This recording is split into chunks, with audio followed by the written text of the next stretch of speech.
வணக்கம். வேலுந்தி யுவராஜ். நம்ம பார்க்க போகிறது பழுப்பாகலோட கிழங்கு. அதாவது பாவக்காய்னா பெருசாக என்ன பண்ணுவோம் அப்படின்னா விதை போட்டு தான் வைப்பாங்க. இதில் நிறைய ரகம் இருக்குது. இந்த தமிழ்நாட்டில் நிறைய ரகங்கள் இருக்குது. ஒன்று சென்னம்பட்டி பாகல், விதிப்பாகல், அப்புறம் வந்து இந்த பெரிய பாகல், அப்புறம் குருவித்தலை பாகல், ருத்ராட்ச பாகல், அந்த மாதிரி இருக்கிறதுல இது ஒரு வெரைட்டி. இது பழுப்பாகல்னு சொல்லுவாங்க. இது வந்து கிழங்கு தான். இது வந்து நிறையங்கன்னா மலையில் கிடைக்கும்.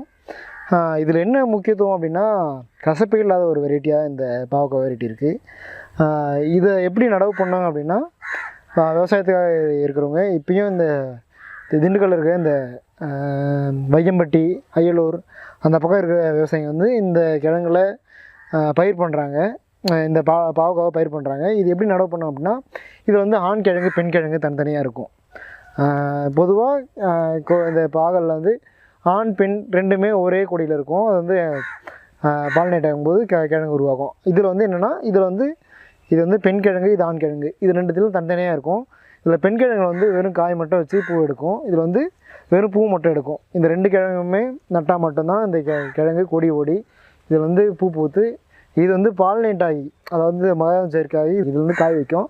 இதை நம்ம உணவு எடுத்துக்கலாம். இதில் வந்து நீங்கள் இப்போ எனக்கு ஒரு கிழங்கு தான் கிடச்சிருக்கு, ஒரு பெண் கிழங்கு தான் கிடச்சிருக்கு, இல்லை ஒரு ஆண் கிழங்கு தான் கிடச்சிருக்கு. அப்போ வந்து நம்ம என்ன பண்ணலாம் அப்படின்னா, நீங்கள் இந்த கிழங்கு நட்டுட்டிங்க அப்படின்னா இது கொடி ஓடும். இது கொடி ஓடி ஒரு சில இடத்துல கிழங்கு உருவாக்கும். அதாவது ஒரு பெண் கிழங்கு நட்டுறீங்க அப்படின்னா அடுத்த வருஷம் வைக்கும்போது அது வந்து ஒரு ஆண் கிழங்கு உற்பத்தி ஆகி திரும்ப அதுக்கு அடுத்த வருஷம் கிழங்கு கொடி ஓடி அது வந்து காய் வந்து திரும்ப உருவாகும். அப்படி இல்லை இதில் ஒரு ஆண் கிழங்கு தான் கிடச்சிருக்கு, பெண் கிழங்கு இல்லை அப்படின்னா இதுவும் அதே மாதிரி உற்பத்தி இது பண்ணிக்கலாம். இது வந்து அதிகமாக எங்கே பயிர் பண்ணுறாங்க அப்படின்னா வெளியே விசாகப்பட்டினம் அங்கே வந்து போகும்போது நிறைய மார்க்கெட்டில் நான் அதிகமாக பார்த்தேன். அங்கே கிலோ ஒரு 40 ரூபாக்குள்ளே கிடைக்குது.